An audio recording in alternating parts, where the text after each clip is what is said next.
Voy a grabar, así queda disponible la explicación de la actividad.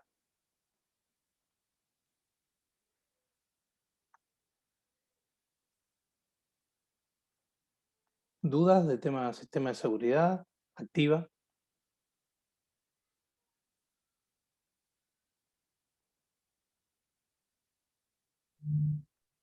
Yo lo único que tenía era una boludez, pero era si los sensores esos, viste, que decían que te detectaban la cara para ver si parpadeabas mucho, los gestos que hacías, si esos se usan hoy en día o si está planeado usarse a futuro. No, sí se usa. No, por supuesto en vehículos de alta gama, pero sí es algo que ya se utiliza. Pero no sabía. Leandro, yo quería preguntar que en el video vos dijiste, cuando hablabas sobre el ABS, que Sí. la vibración en el pedal se debe a los cambios de presión. Y no sé, o sea, yo tenía entendido que el líquido no tiene a dónde volver y vuelve hacia la bomba, y eso provoca que el pedal, o sea, retroceda y por eso vibra. A ver. El líquido, vos decís, no tiene a dónde volver y entonces vuelve a la bomba. Bueno, sí, pero estamos hablando de lo mismo. Por ahí me entendiste otra cosa, o lo expresé mal. Eh, Hay una elevación de presión y después, cuando se abre de nuevo esta electroválvula y baja, todas esas variaciones de presión se sienten en la bomba, porque todo el circuito está conectado. Entonces, si sube o baja la presión en la línea, en la bomba se va a sentir. Y si se siente en la bomba, se transmite a su émbolo y por lo tanto al pedal. Eh, entonces, Claro. eso es lo que va a pasar. Tengo razón yo y tenés razón vos, las dos cosas son iguales. O sea, se supone que el líquido no debería de ser compresible, ¿no? No sé si está bien dicha la palabra. Claro, sí. A ver, en realidad lo vas a ver en mecánica de los fluidos, es una suposición que se hace para entender el modelizado de físico de un circuito. Todas las sustancias son compresibles. Lo que pasa es que el nivel de compresibilidad que tiene un fluido como este es mínimo, que se puede despreciar. Claro. Pero es muy distinto a, como hablábamos la otra vez, si nos aparecen burbujas de gas, ya sea aire u otra cosa, o el líquido evaporado. Y ahí ya el circuito deja de comportarse como un fluido incompresible y nada, cambia de manera sustancial. Claro.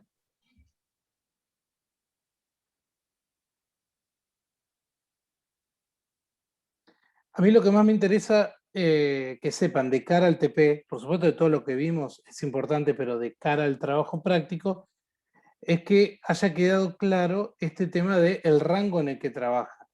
¿Sí? De que va a elegir un valor de derrape, se va a programar el sistema ABS con un valor de derrape máximo y un valor de derrape mínimo, y entre esos dos valores va a oscilar. Acá aparece como velocidad de rueda, pero la velocidad de rueda también la podemos eh, expresar como nivel de derrape. Y entonces yo le voy a decir al ABS, por ejemplo, del eje delantero, mira, cuando llegue a, no sé, 20% de derrape, bueno, ahí actúa el ABS. Y la velocidad de la rueda va a descender tal que el derrape va a llegar hasta, no sé, 14%. Y cuando llega a 14%, libera y vuelve a actuar la misma fuerza que estaba haciendo yo con el pedal, y entonces oscila entre 20 y 14. Y puedo darle al eje trasero otro valor completamente diferente. No necesariamente tiene que ser el mismo, por más que el neumático sea el mismo, ¿sí? Pero, ¿por qué les parece que yo podría poner un valor de derrape, un valor de ventana de configuración del ABS distinto adelante que atrás? En una situación de frenada, decís. Y sí, esto va a actuar en una situación de frenada, sí, con Por las solamente ABS. cargas de los distintos ejes. Vimos que la carga en el eje Pero, delantero, sí. No, te iba a decir que en realidad el nivel de derrape no, como que no depende de la carga, tiene que ver con qué tan cerca del límite de adherencia está el neumático. A ver, vamos acá. Yo lo puedo hacer trabajar en esta zona, que por ejemplo, como se muestra acá en el gráfico, estamos cerca del valor máximo, y entonces uno pensaría, bueno, esto sería lo óptimo, porque estoy en la zona estable, porque estoy del pico hacia la izquierda, y estoy en valores máximos. Si yo corro la ventana hacia la izquierda, voy a trabajar en una zona con un coeficiente de rozamiento menor, y entonces eso implica una fuerza de frenado menor. ¿Por qué querría o podría querer en alguna situación configurar el ABS más a la izquierda, si estaría aumentando la distancia de frenado? Porque tenés intenciones de derrapar. ¿A qué les Para Dependiendo, cambiar puede ser el. del tipo de camino. Claro, con alguna intención de, no sé, se me ocurre, no sé si necesariamente una carrera, pero algo de ese estilo. Yo sé que voy a necesitar derrapar un poco más. No, igual estaba hablando de correrlo hacia la izquierda. O sea, supónganse, pongo el eje delantero en ese lugar, pero al eje trasero, en vez de configurarlo ahí, lo corro hacia la izquierda. Es decir, lo hago trabajar con un nivel de derrape menor. Eso seguramente va a hacer trabajar con un coeficiente de rozamiento menor, y eso va a implicar una fuerza de frenada en el eje trasero menor. ¿Por qué querría eso si lo que va a terminar haciendo es estirar la distancia de frenada? Para cambiar el comportamiento dinámico. Claro, acuérdense, el ABS no sirve para frenar en menor distancia, o por lo menos no es el objetivo principal. El objetivo principal es poder maniobrar en una situación de que le estoy dando al máximo al pedal. Entonces, yo acá estoy viendo solamente lo que sucede desde el punto de vista de las fuerzas longitudinales. Pero como yo quiero maniobrar frenando, no me tengo que olvidar del círculo de adherencia.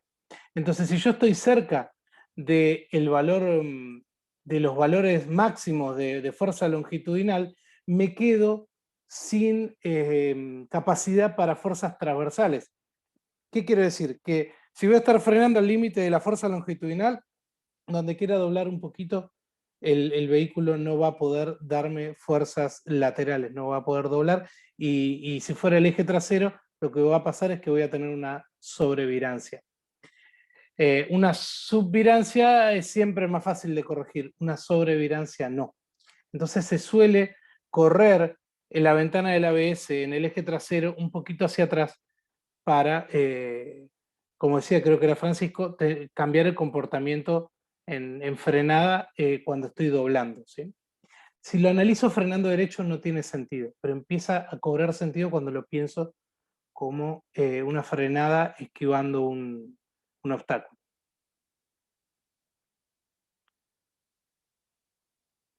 Si fuera a cambiar igual esto les estaba hablando como una configuración única. Lo que me hablaban de distintos caminos, sí. Yo les ponía acá el ejemplo de las camionetas, que algunas tienen esta configuración off-road, y que lo que hacen es cambiar la configuración del ABS. Pero para eso tienen que conocer el comportamiento de las curvas del neumático en cada terreno.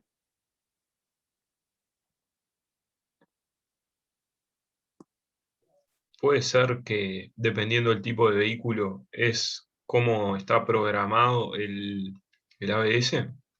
Sí, creo que lo charlábamos el martes pasado, de que agarran un vehículo similar de una marca y de otra y van a encontrar configuraciones completamente distintas, porque tiene que ver con el neumático que monta, la distribución de peso, el comportamiento que quiere ese fabricante, porque puedo hacer las cuentas, pero después cuando lo tengo que ir a probar y lo tengo que ajustar. Entonces, este es uno de los parámetros que se ajustan haciendo ensayos. Entonces, termina siendo en algún punto subjetivo. Y no es que un Corolla va a tener la misma configuración que un Vento, por más que tengan dimensiones y pesos similares. No, claro, yo me refiero a dónde va a circular el vehículo, o sea, en la mayor parte del tiempo, comparando, por ejemplo, una camioneta y un auto. Bueno, es que en realidad, si vos configurás la camioneta pensando que va a estar siempre en tierra, después el comportamiento que va a tener en asfalto va a ser malo.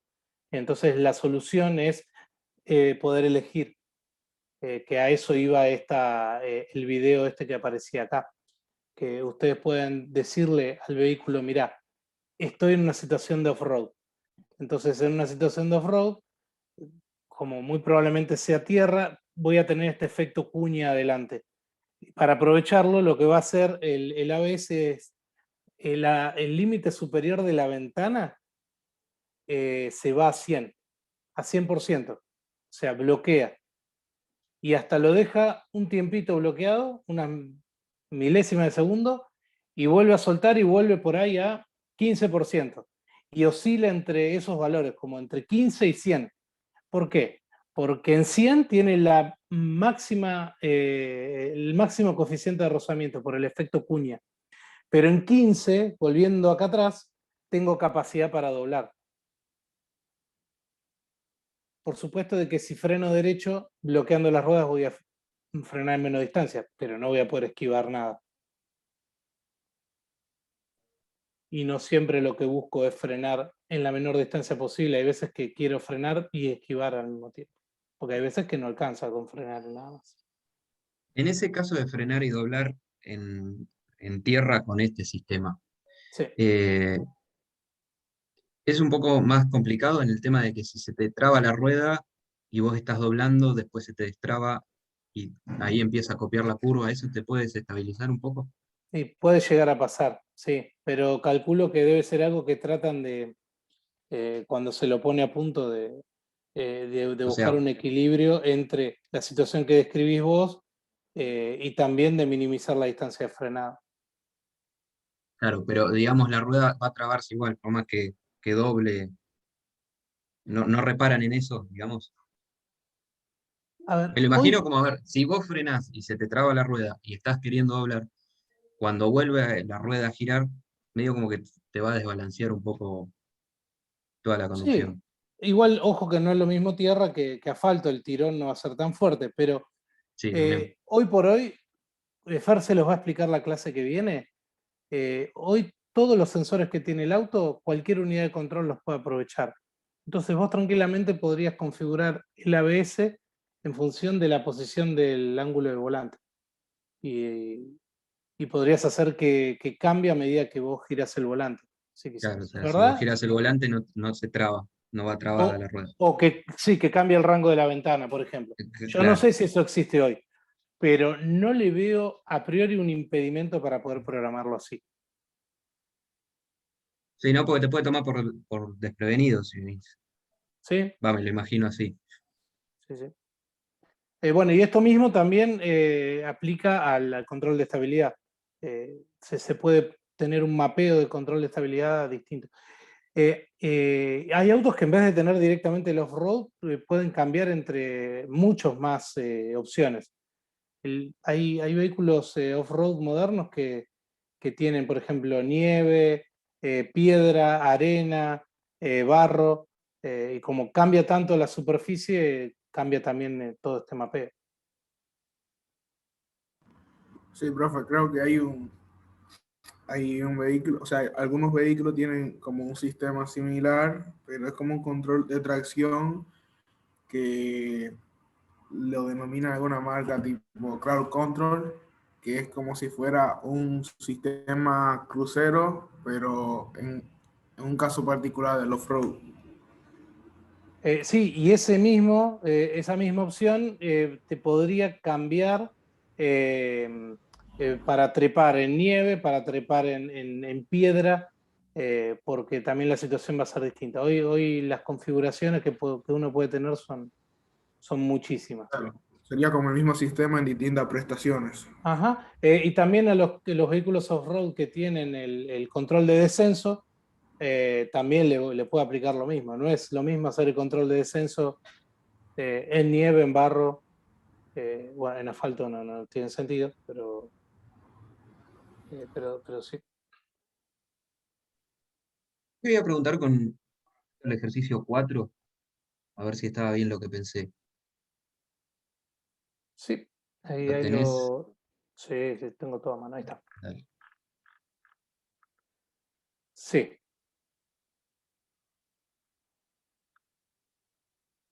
¿Se ve? Sí, sí, sí. Yo lo pensé como que podía producir sobreviraje. Bien, cuando el vehículo describe un radio de curva menor que el que le correspondería al ángulo de las ruedas, se produce, para vos es sobreviraje. Sí, Dijiste eso. describiría un... Sí, Bien. Bueno, primero vamos a descartar las que no son cabeceo, ¿no? Porque no tiene nada que ver con esto, porque el cabeceo se da de manera longitudinal en una frenada. El balanceo tampoco, en realidad puede haber un poco de balanceo, sí, pero porque estoy doblando. Pero sí, es sobre viraje, porque si uno dibuja la trayectoria y dibuja la trayectoria, o sea, la ideal y la que realmente sigue, un subviraje implica irse por la tangente, con un radio tendiendo a infinito. Y en cambio el sobreviraje no, es un radio más pequeño. ¿Sí sabes claro, cómo decís lo vos? pensé por ese lado, como que el sobreviraje se te cierra en la curva y el subviraje es Pega el un de la trompo, curva. ¿no? El auto ahí. En el Sí, no sobreviraje. necesariamente tiene que Va llegar dependiendo de la a velocidad, un ¿no? trompo. Claro. O sea, hay situaciones intermedias antes de eso. ¿Cómo se llama? El límite, sí, o llevándolo al límite sería sí, hacer un trompo. Claro, claro, sí me refería a velocidades altas, pero en el máximo caso. Bien. ¿Qué otra cosa vimos acá? Bueno, esto se entendió cómo es que el control de estabilidad repone de una situación como la que hablábamos recién, ¿no? Lo que hace es genera un momento, viéndolo desde arriba, como lo vemos ahí, genera un momento que favorece a la situación en la que quiero estar. Entonces, en una situación de subviraje, yo necesito que el auto rote, porque no está rotando como quiere. Y entonces le voy a generar una fuerza de frenado en las ruedas interiores, obviamente hacia atrás porque es frenado, ¿no? Y en un sobreviraje lo que necesito es que no rote, o que rote al revés, ¿no? Entonces lo que hago es generarle una... acá en realidad. Necesito generarle un momento contrario al movimiento que está teniendo, el movimiento de giro que está teniendo. Y la rueda, no elijo siempre la misma fuerza de frenado para rueda delantera y trasera porque siempre va a haber una que ya va a estar más comprometida. En el caso de sobreviraje, la trasera ya está más comprometida de adherencia, entonces la freno menos. Y en el caso del subviraje, está más comprometida la delantera, así que es la que menos frena. En estos casos, cuando lo hacen actuar al control de estabilidad, también van a escuchar la misma vibración que con el ABS, porque va a estar actuando el sistema también oscilando las presiones. Pero como ustedes probablemente no tengan, o sí, el pie puesto en el pedal de freno, si no lo tienen no lo van a sentir, pero van a escuchar el ruido. Si ¿Va alguno... todo programado sobre el mismo módulo de ABS? Sí, lo que pasa es que es un módulo más complejo. Es un módulo que Claro, tiene muchas más entradas sobre todo, porque tiene más sensores.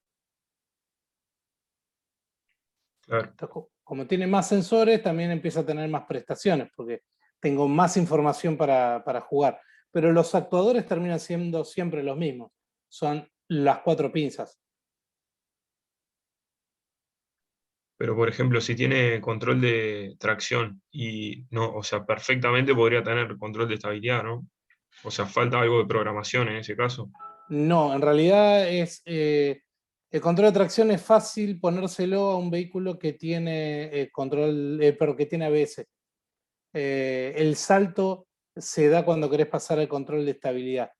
porque en el control de estabilidad empezás a necesitar el sensor de giro de dirección, que bueno, hoy la mayoría ya lo tiene, pero necesitas quiero decirles el nombre que tiene acá. ¿Dónde está? Sensor de aceleración transversal y el sensor de magnitud de viraje. Tiene de alguna manera un sensor giroscópico que se da cuenta de cuánto está rotando el auto sobre su eje Z. Eso es necesario para el control de estabilidad. Entonces necesito incorporar eso para poder tenerlo. Para tener el control de tracción, no, porque lo único que necesito comparar son las velocidades de las ruedas. La única diferencia es que voy a actuar, además de en los frenos, también sobre el motor, pero no tengo que tener un actuador más, es simplemente que esta unidad de control comparte información con la unidad de control del motor para que le diga que corte la inyección. Claro, claro. Pero sí, el gran salto viene cuando paso al control de estabilidad. Sandro, Sí. tengo una consulta de esta diapositiva justo que tenía para hacer. ¿Qué es la desgracia? O sea, el que sea el 17. El número Eh, 17 es como claro, de la mala suerte o la desgracia.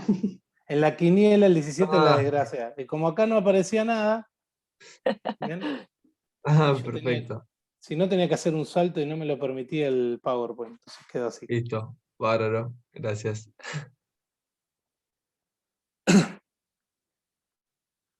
Estaba mal en el Con libro. Sí. Decime. respecto al control de tracción y que mencionaste que se podía utilizar como un diferencial autoblocante. Esto Sí. es por abaratar costos, ¿no? Más que nada. Y sí, el diferencial autoblocante es más caro. Entonces, Claro, pero es mejor mil veces, ¿no? el diferencial autoblocante, Sí, y sí. Sí, si sí, no, o sea, eso es si no hubieran solamente por abaratar. desaparecido. Claro, solamente por abaratar costos. Claro, porque lo tenés a mano. O sea, en realidad a veces es para abaratar costo y para sustituirlo, pero en realidad estás bajando la prestación del vehículo. Pero otras veces no se lo hubiera puesto y como tengo la posibilidad simplemente configurando, le agrego esta opción. Profe, una consulta. Sí. El diferencial autobloqueante sería precisamente para terrenos con pendientes, inestables, a diferencia del control de tracción que se utiliza casi siempre, eh, o sea, o sea, casi siempre se autoenciende solo, digamos, depende el derrape, por así decir.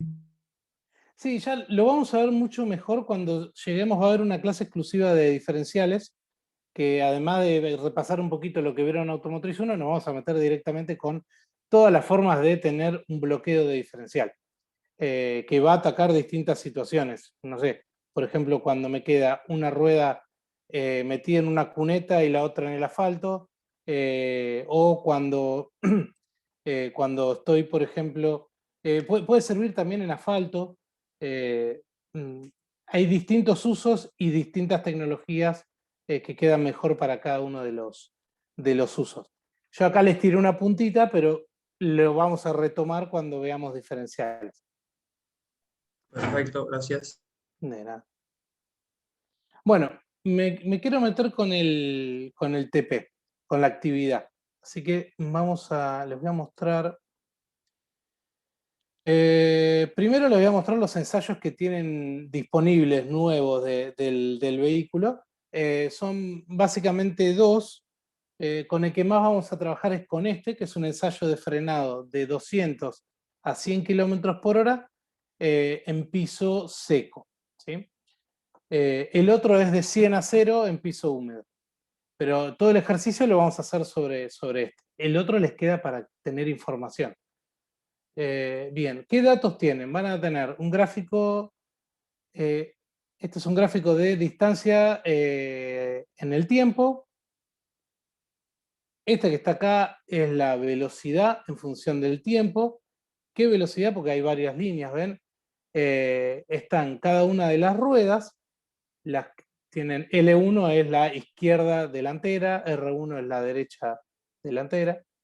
Las dos son el eje trasero. Y después tienen el centro de gravedad, que es el verde fluo. Profe, disculpe. Sí, Hay una compañera que dice que quiere entrar y que no la aceptan. Ya lo habilité.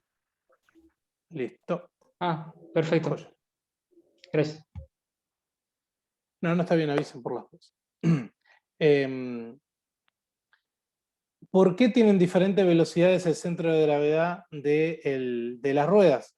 Y bueno, porque existe un derrape y entonces hay una diferencia de velocidad, era justamente la definición de derrape. Fíjense que el eje trasero es como si estuviera vibrando. Bueno, lo que se ve acá es que está actuando el ABS en el eje trasero y en cambio en el eje delantero no. Después vamos a ver más signos de eso. El otro gráfico que tienen es el de aceleración, una aceleración negativa, está expresada en G. ¿Sí? Acuérdense, un G es 9,8 metros sobre segundo al cuadrado. Tiene esta vibración por la actuación del ABS en el eje trasero. Acá se ven la presión de los cilindros de freno. Acuérdense que el máximo eran 10 megapascales, que es hasta donde llega. Esto respecto de la velocidad, vuelvo al de velocidad. ¿Ven? Es una frenada hasta que llega a 100. Y después se suelta el pedal de freno y el auto va bajando de velocidad lentamente, culpa del arrastre aerodinámico y la resistencia a la rodadura. Y el ensayo corta a los 20 segundos. Ahora van a ver por qué es que hacemos eso. ¿Qué más tenemos acá? Torque de frenado, ¿sí? Van a tener. Tienen también las fuerzas longitudinales en los neumáticos, es decir, la fuerza de frenado, tanto para las ruedas delanteras, que es esta en azul, como para las traseras. El valor de derrape del neumático, ¿sí? Lo pone negativo porque es una frenada. Fíjense que el eje, las ruedas traseras oscilan en lo que sería la ventana del ABS acá aparece entre 0,10 o 0,9 y 0,6. Y las delanteras, como no actúa el ABS, o no llega a bloquear las ruedas, se mantienen en un nivel de derrape menor. Después tienen acá las cargas verticales. Fíjense que tenemos, mientras se está frenando, una carga en el eje delantero que después disminuye, y en el eje trasero después aumenta. Esto es debido a la transferencia de carga, que acá existe y luego desaparece cuando dejamos de frenar. Y por último, uno de los gráficos más interesantes, que es el de temperatura de los discos de frenos. El azul son los delanteros y el rojo son los traseros. Entonces podemos ver cómo aumenta la temperatura hasta que dejamos de frenar y luego va bajando. Va bajando porque se empieza a perder calor, porque están más calientes que el ambiente y entonces tenemos una refrigeración. Bien. En el otro ensayo, las variables son exactamente las mismas. ¿Sí? Lo que sucede es que cambian las condiciones del ensayo nada más. En este caso, los dos frenos arrancaron a 20 grados, que es la temperatura ambiente. Bueno, vamos a la consigna. Quería mostrar esto primero porque vamos a usarlos después, estos datos. Bien. Móvil, la fecha de entrega van a tener 2 semanas, igual que en el anterior, porque hay unas cuantas cosas que calcular. Y el procedimiento es este. Van a tener que leer los catálogos y después van a tener que hacer algunas cuentas sin ni siquiera ir a los ensayos todavía. A partir de los datos del auto original, van a calcular con las herramientas ya vistas en clase lo siguiente: la máxima fuerza de frenado que sería capaz de generar el sistema de freno en cada eje, sin importar la adherencia del neumático. Entonces ustedes agarran y dicen, ¿cuánto es la máxima presión que vamos a tener? 10 megapascales, listo. Entonces con esos 10 megapascales ustedes llegan a la fuerza de frenado máxima que se podría aplicar en el eje delantero y en el eje trasero. ¿Sí? Con lo visto en clase esto sale. Después, con esos datos justamente pueden decirme cuál es la distribución de fuerza de frenado entre eje delantero y eje trasero. Es simplemente una relación de las fuerzas que calcularon en el punto A. Y después las cargas normales en los neumáticos. Pero claro, Las cargas normales dependen de la fuerza de frenado que estoy aplicando, que depende de la adherencia. Entonces, ¿por qué? Porque si yo freno más fuerte, voy a tener una aceleración mayor y voy a tener más transferencia de carga. Entonces, la idea es que lo dejen expresado a las cargas normales delanteras y traseras como una función de la aceleración longitudinal. Es decir, no van a llegar a un número, van a llegar a una función que va a quedar justamente como una de las variables de esa función, la incógnita va a ser la aceleración longitudinal. Cosa de que si ustedes le ponen ahí, bueno, tengo una aceleración de 8,2 metros sobre segundos al cuadrado, lo ponen en esa fórmula y salen las reacciones, las cargas normales. ¿Sí? Eso lo pueden hacer a mano con todas las herramientas vistas en clase. Bueno, y acá ya se empieza a poner más complicado. El punto 3 dice, a partir del ensayo de 200 a 100, que es el que le mostré recién, van a tener que determinar masa equivalente. ¿Qué es la masa equivalente? Esto es algo que no vimos todavía. Y abajo está el instructivo, así que voy a pasar al instructivo. Durante la frenada, una frenada se convierte parte de la energía cinética del vehículo en calor. Ustedes vieron en física que la energía cinética no es solamente la que tiene un cuerpo en movimiento, sino que, por ejemplo, cuando ustedes tienen un cilindro que está cayendo por una pendiente, eso acumula energía cinética lineal, digámoslo, y también energía cinética de rotación. En el auto pasa lo mismo. En el auto tenemos elementos con movimiento rotatorio, ruedas, semiejes, disco de freno, árboles de la caja de cambio, que tiene su energía cinética de rotación. Entonces, cuando yo freno, tengo que también absorber esa energía cinética, no solo la que calculo a partir de la masa total del auto. Y eso implica que en realidad estoy frenando el equivalente a una masa algo superior. Esa es la masa equivalente. La masa tal que si yo reemplazo la masa del vehículo por este valor, me cierra la ecuación de la segunda ley de Newton. ¿Sí? Pero ¿para qué hago esto? Para no estar metiéndome con cálculos de momentos de inercia. Entonces, ustedes tienen en el ensayo que les mostré los valores de aceleración y tienen los valores de la fuerza que desaceleran el auto. Esos valores que desaceleran la fuerza que desaceleran el auto son las fuerzas de frenado de cada rueda, que eran datos, estaban ahí, y también tienen el arrastre aerodinámico. El arrastre aerodinámico, si bien no está en los gráficos, pero ustedes del auto original lo calcularon en la actividad anterior. Entonces lo pueden poner acá. Entonces de acá pueden despejar esto que sería la masa equivalente. Existe también lo que se llama el coeficiente de masa equivalente, que es simplemente el cociente entre esta masa y la masa real del auto. Entonces supónganse, el auto pesa 1200 kilos, pero si yo tengo en cuenta los elementos con movimiento rotatorio, tendría que usar una masa equivalente de 1400. Bueno, 1400 sobre 1200 me da este coeficiente que va a ser siempre mayor que 1. Y suele andar entre 1,2 y 1,4.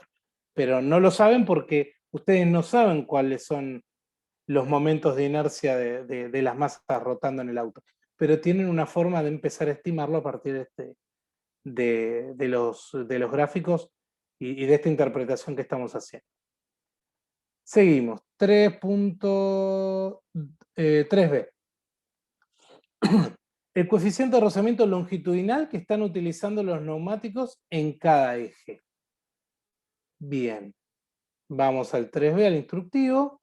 Me dice, el coeficiente de rozamiento longitudinal de un neumático se define como la fuerza longitudinal que está produciendo en su parche de contacto, en este caso es la fuerza de frenado, que es dato, como vimos recién, dividida por la fuerza normal al piso, que también lo vimos que es dato porque lo tienen, son las cargas verticales.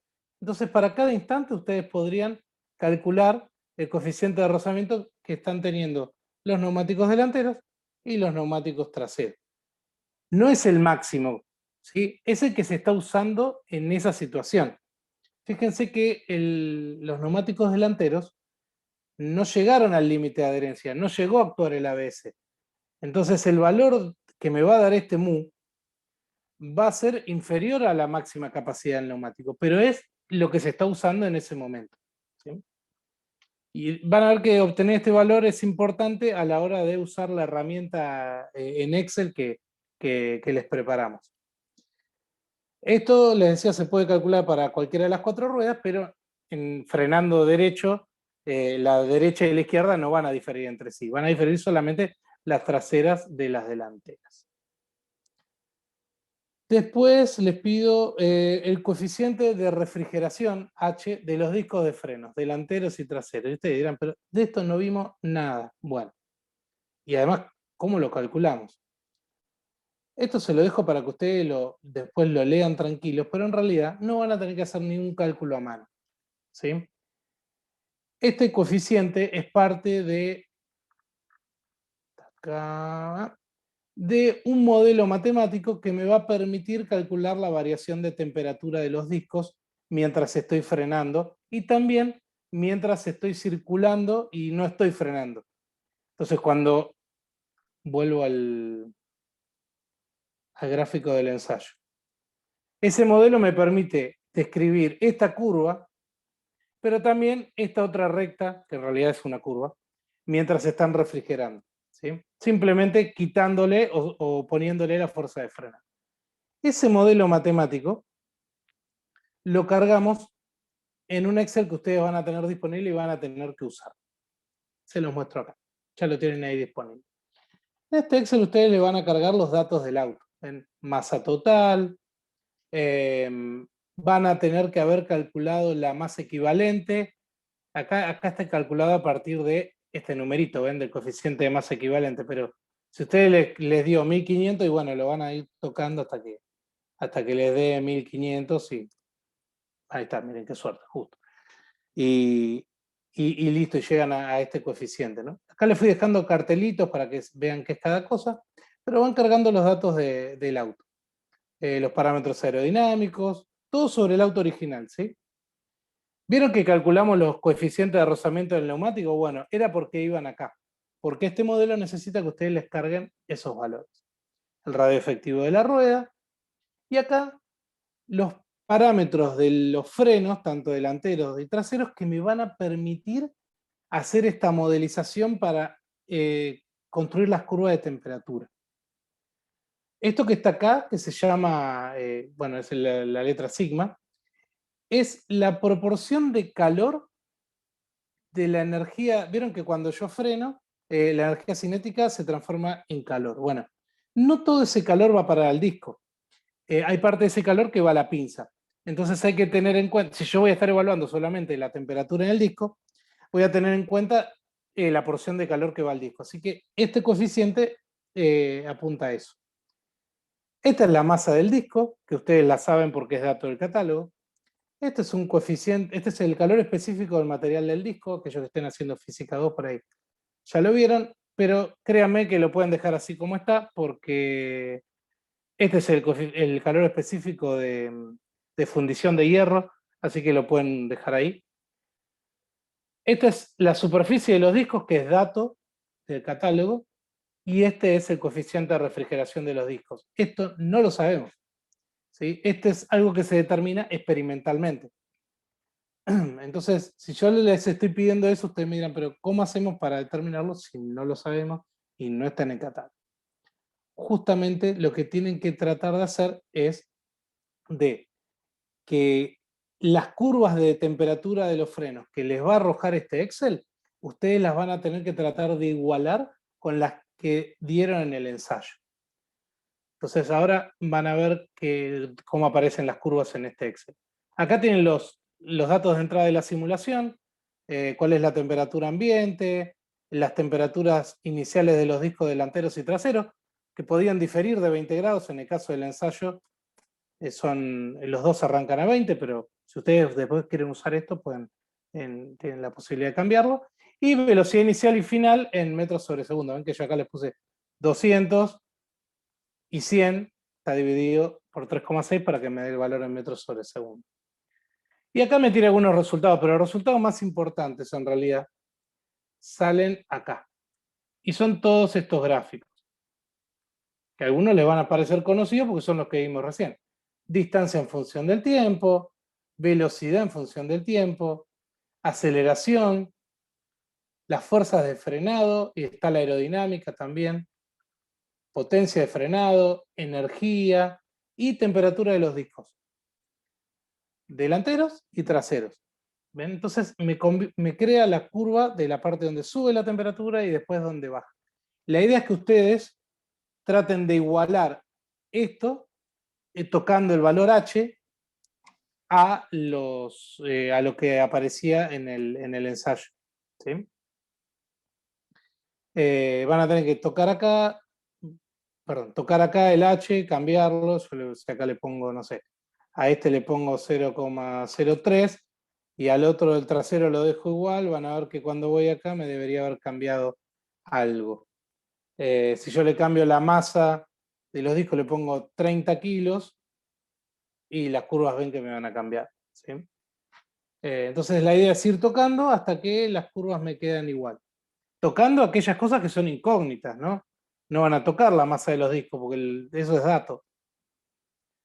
Y después tienen, bueno, reacciones normales y otras cosas que también les van a servir para validar este modelo y seguir ajustándolo con todos los datos que tenemos. Acuérdense del procedimiento que hablamos en la clase de modelos, ¿sí? Tengo datos reales, con los datos reales yo ajusto mi modelo y lo pongo a prueba, pongo a punto, ¿sí? Bien, lo bueno es que esta herramienta a ustedes les queda, y les queda para utilizarla después en el TP para predecir cómo va a funcionar el auto. ¿Sí? Bien, volvamos a la consigna. Párenme, cuando hay alguna duda, me paran. ¿Qué otras cosas les pido acá? Acá, bien. Entonces hasta acá trabajamos con el auto original. Y ahora les voy a pedir lo mismo que les pedí antes de que me definan el criterio para cuál va a ser no solo el auto, las modificaciones que le van a hacer al auto para este ensayo, sino también cuál es el ensayo que van a pedir. Porque acá van a tener que elegir entre uno de los dos. El de 200 a 100 en piso seco o el de 100 a 0 en piso húmedo. Cada grupo va a elegir uno de los dos. ¿Sí?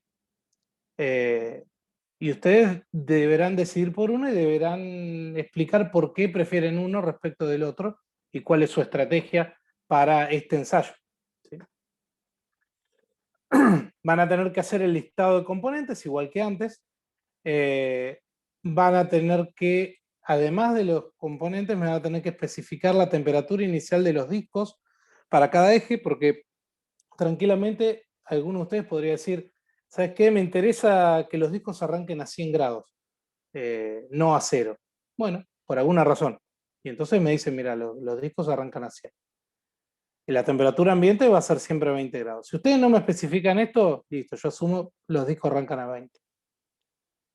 Necesito sí o sí que me digan cuál es la ventana en la que va a trabajar el ABS, para el eje delantero y para el eje trasero. ¿Sí? Esto es tan importante como los componentes del auto para este ensayo, porque sin esto no lo puedo calcular. Y esto es lo mismo de antes, si van a incorporar algún elemento aerodinámico configurable, por ejemplo un alerón activo, me tienen que decir cuál es la configuración. Por ejemplo, ponemos un alerón activo y cuando el auto frena se despliega a 30 grados. Listo, entonces yo ya sé de que el alerón va a ser eso. O tiene una grilla y cuando frena pasa esto.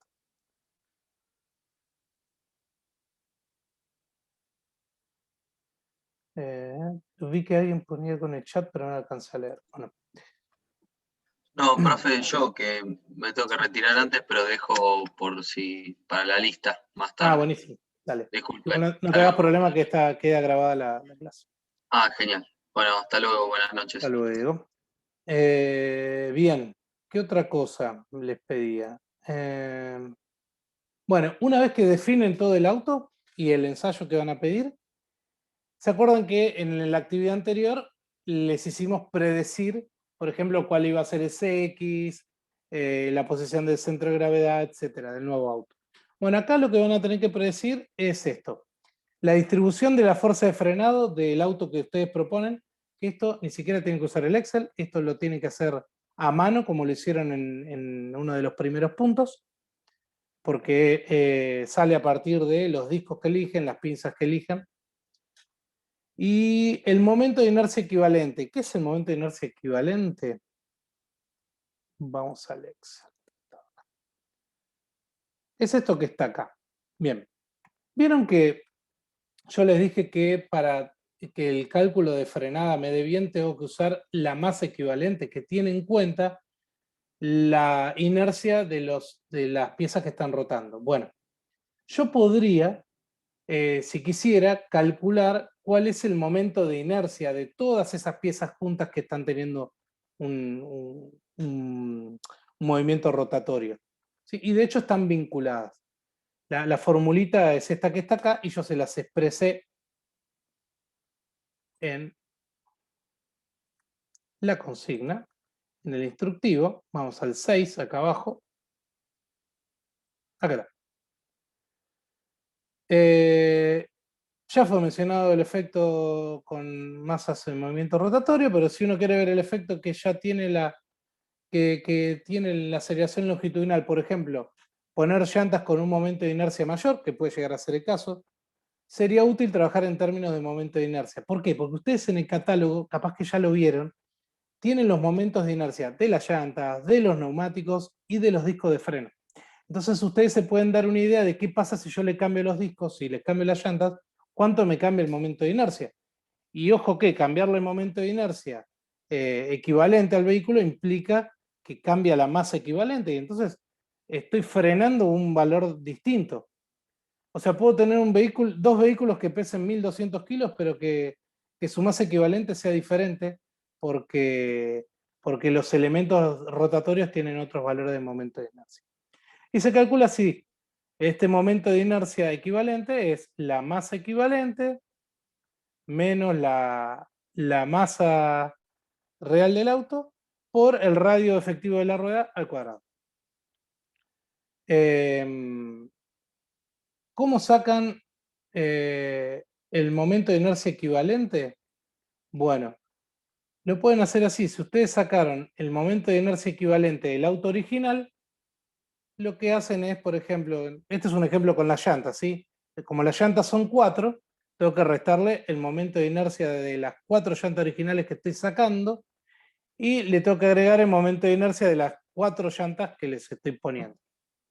Es parecido como cuando hacíamos las cuentas con masa o como cuando hacíamos las cuentas con la posición del centro de gravedad. Bueno, acá es lo mismo, pero para los elementos que están rotando. Y de esa manera puedo ver cómo me afecta en el momento de inercia. Y de esa forma yo puedo ir a este Excel y ver el efecto que tiene cambiar los discos de frenos o las llantas, porque puedo manejar el coeficiente de masa equivalente para que el valor de momento de inercia equivalente me dé en el que calculé. ¿Sí? Volvemos.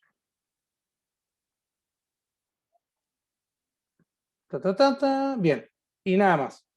Van a realizar la entrega virtual incluyendo un documento con carátula, consigna y desarrollo, y van a tener que entregar aparte el Excel, este que les mostré, con todos los valores que ustedes lograron ajustar cuando hicimos el punto 3. ¿Vieron cuando calcularon el H? Que lo que hicieron fue simular y tratar de ajustar el modelo para el auto original y hacerlo coincidir con los gráficos del ensayo. Bueno, ese Excel, así como les quedó lo más ajustado posible, lo mandan, ¿sí? No el Excel con el auto nuevo, sino el Excel del punto 3. Y bueno, como les decía, esta es una herramienta que ya les va a quedar para usarla después. Que después, más adelante, cuando llegue el momento de preparar el auto para tirarlo a pista por primera vez, lo vamos a retomar y vamos a ver cómo lo podemos usar utilizando los datos del auto original dando vueltas en la pista. ¿Sí? Sobre todo para ver si podemos predecir de alguna manera la temperatura de los frenos, si es suficiente o no la refrigeración que están teniendo. Bien, sé que es un montón. Mírenlo tranquilo esto, repasen el video que estamos grabando ahora, que cuando lo corte por ahí mañana ya lo estoy subiendo. y bueno, empiecen a estudiar la info que está disponible, los gráficos, el Excel, ¿sí? No sé si alguno ya tiene alguna duda ahora que pueda servir para todo el curso.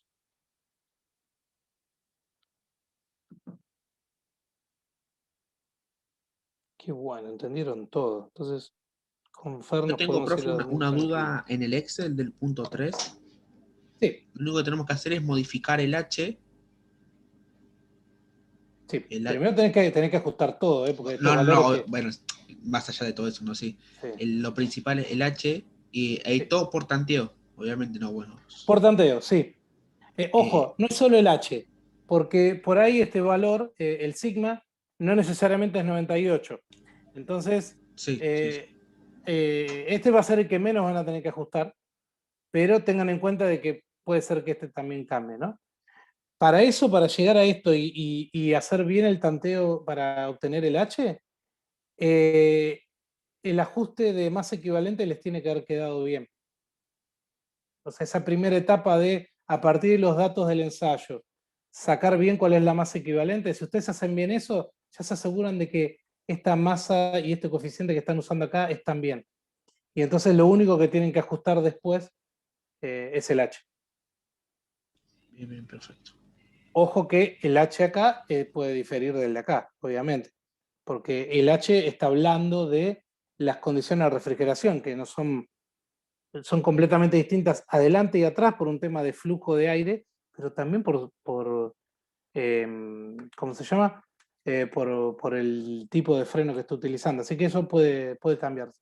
Acá, si a ustedes les aparece 0,015 en los dos, no necesariamente es el mismo.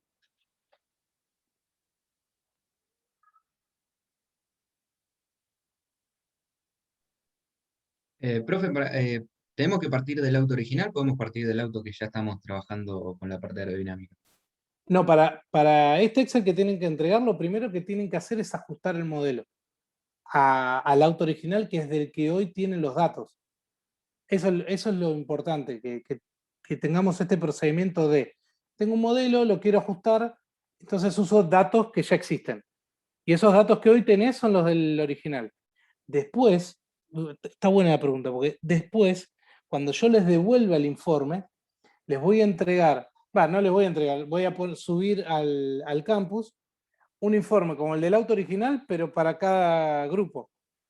Y ahí sí puedes agarrar los datos de tu auto y volver a ajustar el modelo y calcular en cuánto te quedó tu H, en cuánto te quedaron los MU de los neumáticos y demás.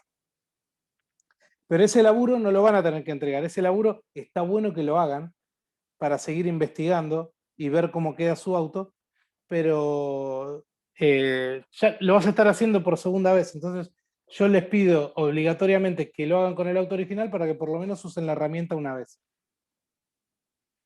Claro, y después Pero, nosotros lo probamos con el auto, con el otro auto, con el nuestro. claro, agarran los datos que recopilaron, no solo del de ustedes, pueden agarrar también lo de los otros grupos, porque si ustedes, ponete, ¿no? Vos no le pusiste los canales para refrigerar los frenos, y ves que otro grupo sí, entonces podés ir a ver cuánto cambia el H, con y sin canalización de frenos. Entonces ahí está bueno porque podés ver el impacto que tiene la inclusión de ese elemento. Claro. Sí, además lo pensé porque como es en velocidades altas, va a incidir mucho la aerodinámica. También las llantas, porque en el punto anterior nosotros evaluamos el impacto aerodinámico que tenía la llanta, sobre todo sobre el arrastre. Pero acá las llantas van a influir desde el punto de vista de la refrigeración. Así que también pueden ver qué pasa si un grupo eligió las llantas Europa y yo elegí las Ganímedes, a ver, en el catálogo me dan una idea de qué también refrigera, pero no tengo un número. En cambio, acá con este modelo, yo puedo transformarlo en un número. ¿Sí? Y ustedes, si lo laburan bien, después cuando llegue el momento de predecir el comportamiento en pista y lo tienen afinado, van a poder decir, mira, ¿qué pasa si en vez de ponerle estas llantas le ponemos estas otras? Bajamos mucho la temperatura nos alcanza o tenemos que ir a cambiar los compuestos de pastillas, o tenemos que ir a poner discos más grandes o discos de mayor espesor. ¿Sí? Entonces, tener esos valores a mano te van a permitir usar el modelo. Si no, es todo el tanteo. A ver, sigue siendo el tanteo, pero con una precisión mucho, mucho mayor, ¿no? Bien, perfecto. La idea de esto es que después hagamos lo mismo con uno de aceleración, ¿sí? Para ver el comportamiento en aceleración del auto. También vamos a tener el de consumo, pero la lógica es más o menos la misma. Es los ensayos del auto original, ajustamos el Excel y ya les queda un Excel ajustado y un montón de datos de todos los grupos para poder predecir y obtener info de los elementos del catálogo.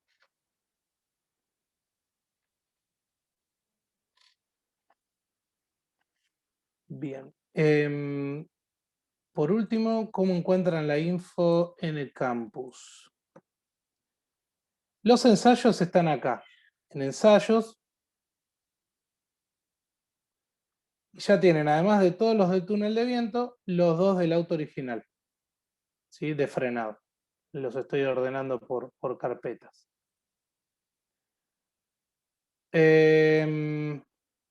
Las actividades están acá, la de frenado.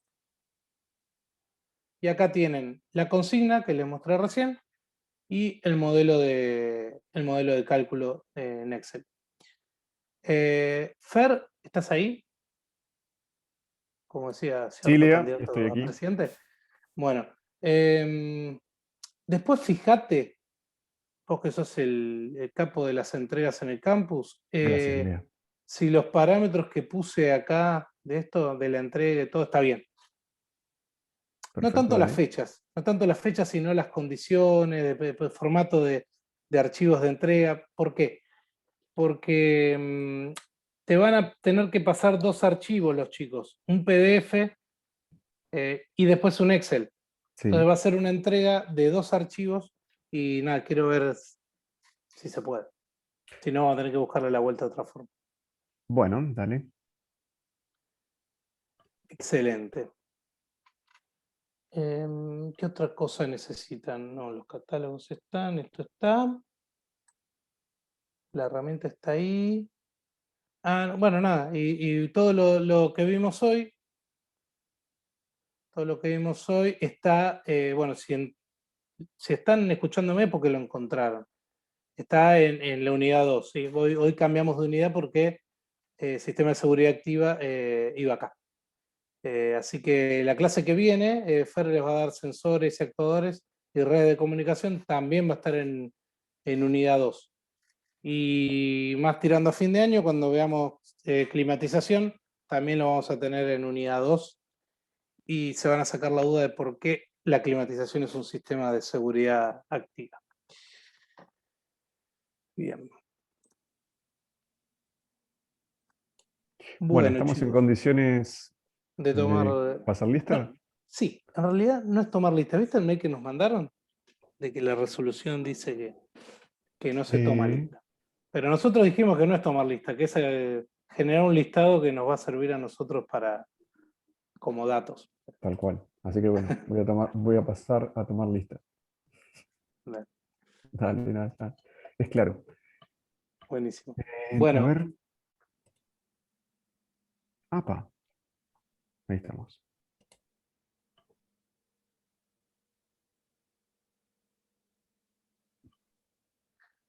es lo último que les quería Bien. mostrar. Ay, no tengo el Excel. Vamos a abrir. Antes de que se vayan,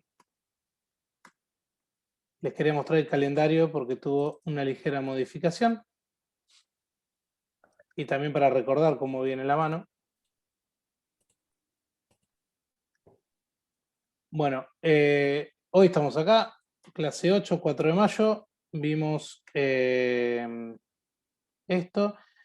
Ustedes tienen la clase que viene sensórica y redes de comunicación. La que le sigue, 18 de mayo, vemos dirección y ustedes tienen que hacer la entrega. ¿Sí? Después tenemos feriado y después viene el parcial. Así que nos quedan poquitos temas ya de cara al primer parcial. El día del primer parcial yo les devuelvo los informes. Pero ustedes no tienen que hacer nada. Ya van a haber hecho la entrega el 18 de mayo y tienen el 25 toda esa semana como para estudiar para el parcial. Profe, Sí, una consulta con respecto al parcial. sí. ¿Que tenés idea cómo va a ser la metodología? ¿Más Sí, teórico que lo práctico, vamos a práctico que hacer teórico? lo vamos a hacer en el campus, utilizando las herramientas del campus.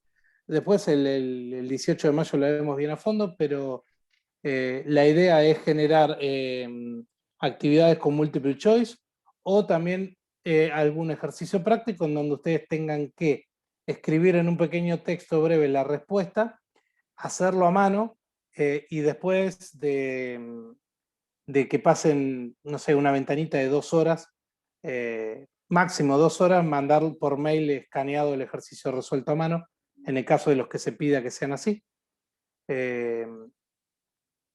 Y sí lo que vamos a hacer es, porque como se dan estas condiciones, es que no se pueda volver para atrás, o sea, los ejercicios los tienen que resolver y pasar. Va a haber un límite de tiempo total para resolver el examen. Y va a haber para cada pregunta, por ejemplo, para cada tema, supónganse dirección, va a haber, no sé, 3, 4, 5 preguntas diferentes y de esas les va a tocar una. Y lo va a elegir el campus de manera aleatoria. Entonces, supónganse, va a haber un ejercicio de aerodinámica, un ejercicio de rodado. Bueno, de cada uno de estos les pueden tocar 5 o 6 distintas, de manera aleatoria. Y el orden en el que les va a aparecer para resolverlo también va a ser aleatorio. ¿Sí? Les digo para que no se asusten, viene, digamos, tiene esa característica el examen. Profe, ¿por qué no se puede volver atrás? Porque yo no puedo controlar lo que están haciendo ustedes atrás de la compu. Entonces, la única forma en la que logramos de asegurarnos, digamos, que lo están resolviendo ustedes solos, es esto. ¿Sí? El año pasado nos funcionó bastante bien, costó que se entendiera, pero hicimos mucho esfuerzo en explicarlo y funcionó bien. Muy pocos chicos se quedaron sin tiempo para resolverlo y hubo también poquitas confusiones. Nada, son opciones que nos da el campus para hacerlo y bueno, nos parece lo mejor. Ok. Yo no creo que sea una complicación tan grande extra, sobre todo si ustedes ya saben que va a ser así. Por eso es clave que nosotros les avisemos que va a ser así. Sí, yo digo porque me ha pasado que después de terminar el parcial hago un chequeo general y por ahí agrego, modifico algo, pero bueno, si decís que no pasa nada. Espero que no pase nada. Sí, no, lo importante es que sepan que no van a poder contar con eso, que no van a poder volver para atrás para poder hacer el chequeo. Ok, ok. Bueno, eso sería todo, chicos. Cualquier duda que tengan avanzando con el TP, estamos a disposición, así que nos escriben. Los ejercicios de la guía, también, eso prefiero que por ahí le escriban directamente a Fer o a Álvaro. Por ahí con el tema del TP integrador, por ahí si quieren escríbame a mí o a Fer. ¿Sí? Así que bueno, nada, que tengan una linda semana. Nos estamos viendo el martes que viene. Gracias, profe. Igualmente. Gracias, profe. Buena Gracias, semana. igualmente. Hasta luego. Gracias, Leandro. Sí. Tengo una consulta rápida que igual no tiene mucha relevancia. Cuando vuelvan a subir los ensayos que hagamos de frenos después del TP, ¿lo van a subir con el mismo nombre de grupo que teníamos? O sea, ese grupo que nos quedó, por ejemplo, grupo 15, ¿ya nos queda o va a ser aleatorio? No, porque los grupos pueden variar. Entonces Ok. voy a usar, claro, como los grupos pueden variar, no me quiero meter en el lío de asignar nombres, así que voy a usar el mismo criterio de la otra vez, que lo asigno por orden de entrega. Ordeno por fecha y así. Ah, joya. Bueno, nada más eso. Hasta luego, Si buena quieren, semana si para quieren lo que todos. puedo hacer es un listadito Sí. con los integrantes y el número que les tocó y listo. Así no tienen que estar Bueno. buscando tanto. Bueno, gracias. Chao, Leandro. Hasta luego. Nada, hasta luego.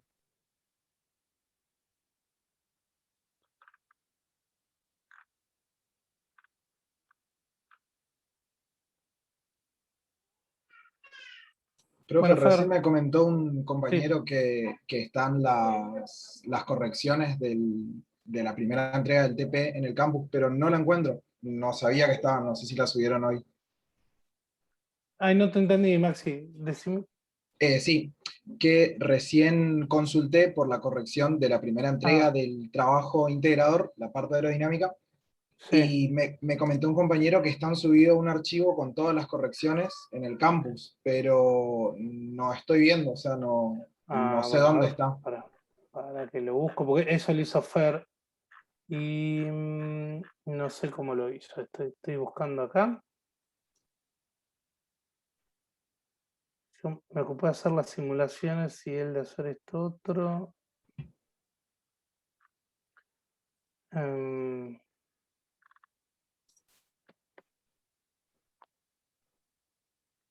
No, estoy viendo que no usó la opción de comentarios. De por sí es que no me figura dónde está el archivo donde están las entregas. Yo la entrega la hice en la tarea que dejó al final Sí. del campus. Sí. Pero sí, debería aparecer por ahí algún comentario o algún feedback. A ver, voy a entrar a alguno en particular, a ver si se puede ver la calificación y ver si Fer hizo algún comentario. No lo estoy viendo. Hagamos una cosa Sí. para no olvidarnos. ¿Le podés escribir un mail a Fer haciéndole esta consulta? Porque ahora veo que no está, se ve que ya se fue. Haciéndole esta consulta de que no lo podés ver y poneme a mí en copia y nada, así vemos cómo fue que se organizó. Ah, bueno, perfecto, profe. Yo te Porque pido disculpas, debería saberlo, pero como lo encargó él, pensé que lo iba a resolver de otra forma. no hay problema. Es más que nada porque de mi grupo yo fui el encargado de entregar y por lo tanto me corresponde a mí ver dónde Claro. está, ¿no es cierto? Sí, está bien, no, está perfecto. Sí, hace eso que Fer seguramente te va a contestar. Bueno, perfecto, profe, gracias. Nada, de nada, nos vemos. Hasta luego. Chao, profe.